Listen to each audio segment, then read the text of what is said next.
విధ్వంసమైన విద్యాశాఖను వికాసం వైపు నడిపిస్తున్నాం. బడ్జెట్లో 8.5% నిధులు కేటాయించామన్న సీఎం రేవంత్ రెడ్డి.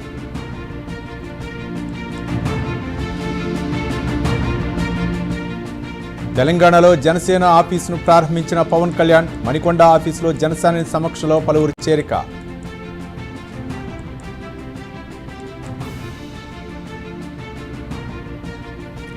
పవన్ వచ్చినా కమల కళ్యాణ్ వచ్చినా నష్టం లేదు, రాజకీయాలు చేస్తామంటే కుదరదంటున్న మహేష్ కుమార్ గౌడ్.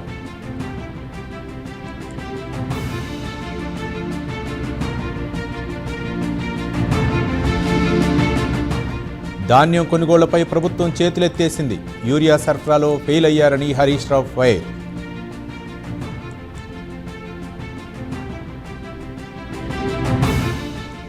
ఫోన్ ట్యాపింగ్ కేసులో ముగిసిన చికోటి సిట్ విచారణ, 2000కు పైగా ఫోన్లు ట్యాప్ చేశారన్న ప్రవీణ్.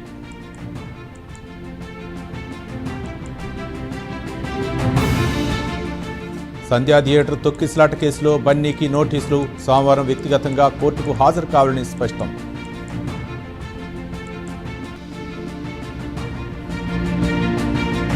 తెలంగాణలో యూరియా కోసం రైతుల అవస్థలు, బుకింగ్ యాప్ ఓపెన్ కాక అన్నదాతలకు ఇక్కట్లు.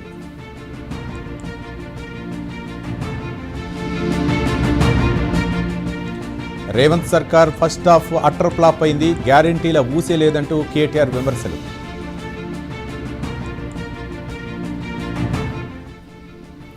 చంద్రబాబును కలిసిన సాయి కృష్ణ తల్లి, కుటుంబానికి ప్రభుత్వం అన్ని విధాలా అండగా ఉంటుందని ఫ్యామిలీకి సీఎం భరోసా.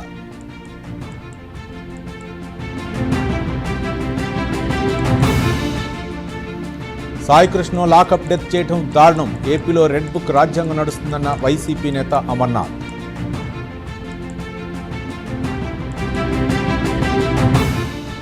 గుడివాడ అమర్నాథ్కు ఏపీ ఉమెన్ కమిషన్ నోటీసులు, ఈ నెల 24న విచారణకు హాజరు కావాలని ఆదేశాలు.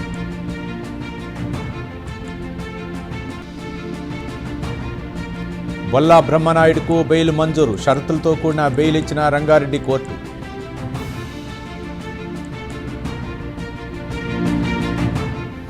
సాయికృష్ణ మిస్సింగ్ కేసులో కీలక పరిణామం, సిఐ నాగరాజ్పై హత్యాయత్నం కింద కేసు నమోదు.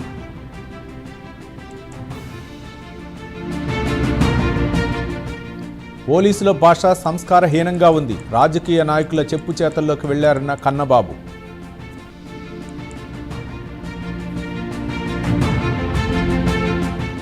సూపర్ 6 అమలుతో ప్రజల్లో నమ్మకం పెరిగిందన్న కేంద్ర మంత్రి, ప్రజలకు సంక్షేమ పాలన అందిస్తున్నామన్న రామ్మోహన్ నాయుడు.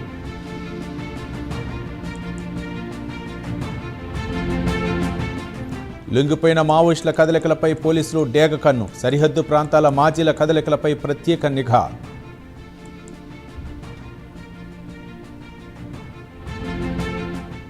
తమిళనాడు అసెంబ్లీలో గందరగోళం, డీఎంకే టీవీకే ఎమ్మెల్యేల మధ్య వాగ్వాదం.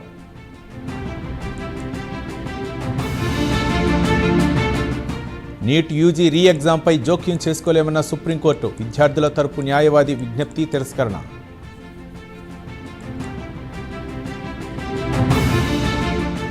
రాహుల్ గాంధీకి బర్త్డే విషయం చెప్పిన ప్రధాని, దీర్ఘాయుష్యుతో ఉండాలని ఆకాంక్షించిన మోదీ.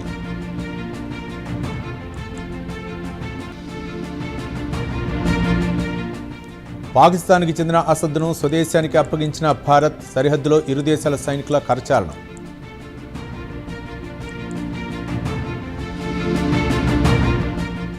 నష్టాలతో ముగిసిన స్టాక్ మార్కెట్లు, సెన్సెక్స్ 607, నిఫ్టీ 154 పాయింట్ల పతనం.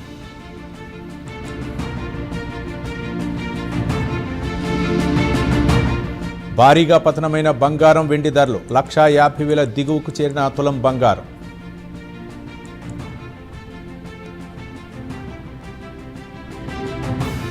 అమెరికా ఇరాన్ల మధ్య ఇవాళ జరగాల్సిన చర్చలు రద్దు, నిలిచిన శాంతి చర్చలు, జేడీ వాన్స్ స్విట్జర్లాండ్ పర్యటన క్యాన్సిల్.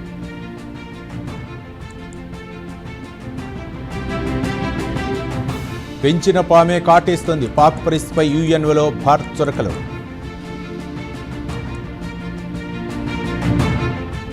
ఇజ్రాయెల్ హెజ్బుల్లా మధ్య శాంతి చర్చలు, అమెరికా ఖతర్ మధ్యవర్తిత్వంతో కాల్పుల విరమణకు అంగీకారం.